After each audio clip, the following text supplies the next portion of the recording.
2022년 7월 13일 토트넘과 팀 K리그의 친선 경기. 손흥민, 해리 케인이 뛰는 그 경기에서 가장 빛났던 건 단연 20살의 한 청년이었습니다. 이날 교체로 출전한 대한민국의 영건은 토트넘 수비진을 농락했습니다. 2024년 3월 2일 17살밖에 되지 않은 한 소년이 볼을 잡았습니다. 그리고 출전 35초 만에 어시스트를 기록합니다. 그 소년은 바로 다음 라운드에서 데뷔골을 터뜨립니다. K리그 최연소골을 가로채우며 팬들의 마음을 설레게 합니다. 그리고 현재 두 명 모두 유럽에서 선수 생활을 하고 있습니다. 연속된 두 시대에 같은 성, 같은 포지션, 같은 등번호 47번까지 양현준에서 양민혁으로 이어지는 강원의 DNA, 그리고 대한민국 축구의 세대교체 이야기가 지금 시작됩니다.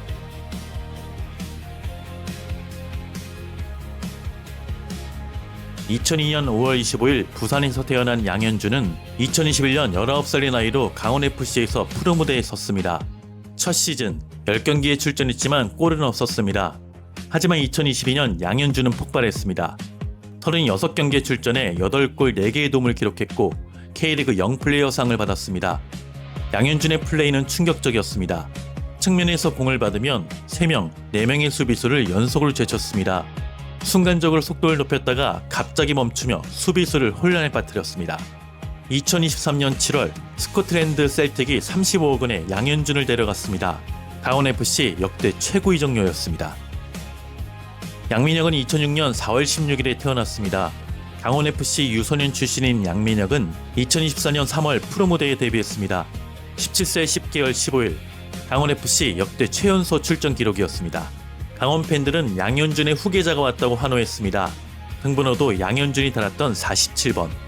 2024년 K리그에서 양민혁은 38경기에 출전해 12골 6개의 어시스트를 기록했습니다. 4월부터 7월까지 연속으로 이달의 영플레이어상을 받았습니다. 2024년 6월 17일 강원은 K리그 역사상 최초로 고교생인 상태의 양민혁과 프로계약을 맺었습니다. 그리고 2024년 7월 토트넘이 2025년 1월에 합류하는 조건으로 양민혁을 영입했습니다. 양현준에 이은 강원FC 역대 두 번째로 큰 이적료였습니다.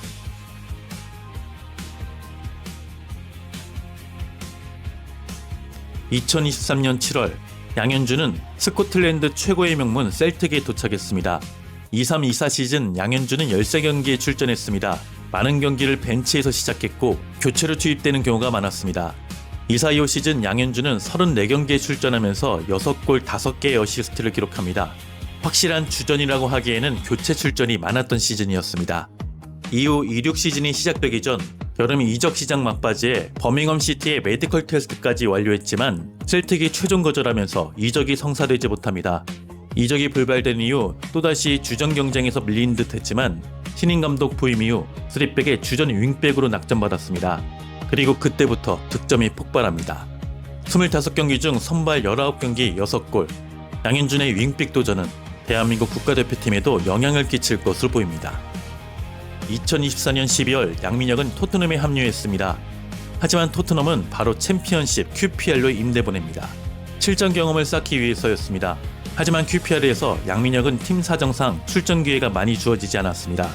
2025년 8월 토트넘은 QPR 임대를 종료하고 챔피언십 포츠머스로 재임대를 보냈습니다. 포츠머스에서 양민혁은 16경기에 출전했고 3골 1어시스트를 기록했습니다. 양민혁은 유럽 무대의 템포와 피지컬 문제로 기복이 심한 모습을 보여줬습니다. 그리고 다시 코벤트리 시티로 재임대. 램파드 감독의 의지가 작용한 이적이었습니다. 하지만 현재 양민혁은 출전 기회를 보장받지 못하고 있습니다. 이제는 정말 적응이 아니라 증명의 시간입니다.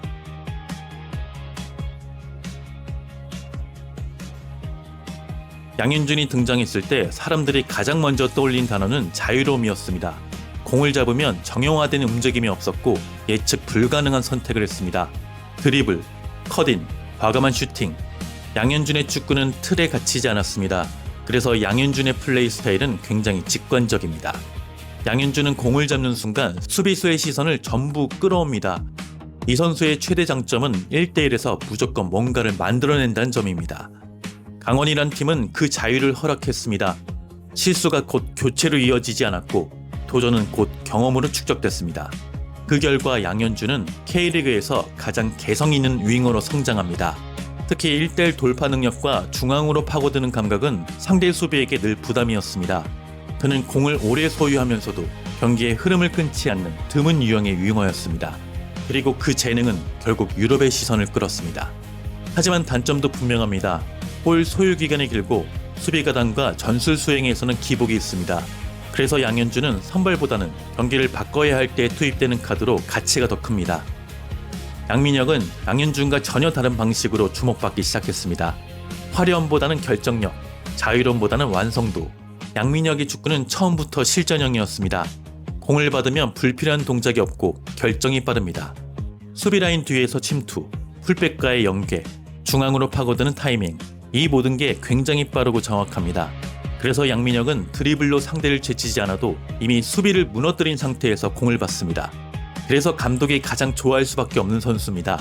전술을 이해하고 수비 가담을 주저하지 않으며 경기 흐름에 맞춰 자신의 톤을 조절할 줄 압니다.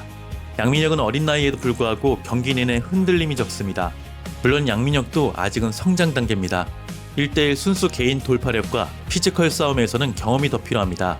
하지만 이건 시간으로 해결 가능한 영역입니다.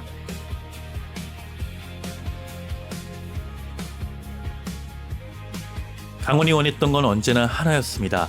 젊은 선수가 실패를 두려워하지 않고 뛰는 것. 양현준은 그 자유를 상징했고 양민혁은 그 시스템의 진화를 상징합니다. 양현준은 흐름이 막혔을 때 투입하고 싶은 카드입니다. 경기가 답답할 때 한 번의 변수를 만들 수 있는 선수. 양민혁은 경기 계획 안에 놓고 싶은 카드입니다. 전술적으로 계산 가능한 움직임, 팀 밸런스를 해치지 않은 플레이. 둘 다 필요하지만 필요한 순간은 다릅니다.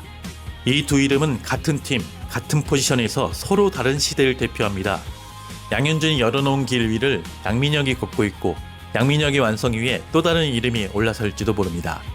강원이란 팀이 계속해서 또 다른 영광을 꿈꿀 수 있는 이유, 그 중심에는 두 명의 양이 있습니다. 자유와 완성, 도전과 계산. 강원의 측면에는 지금도 미래가 달리고 있습니다.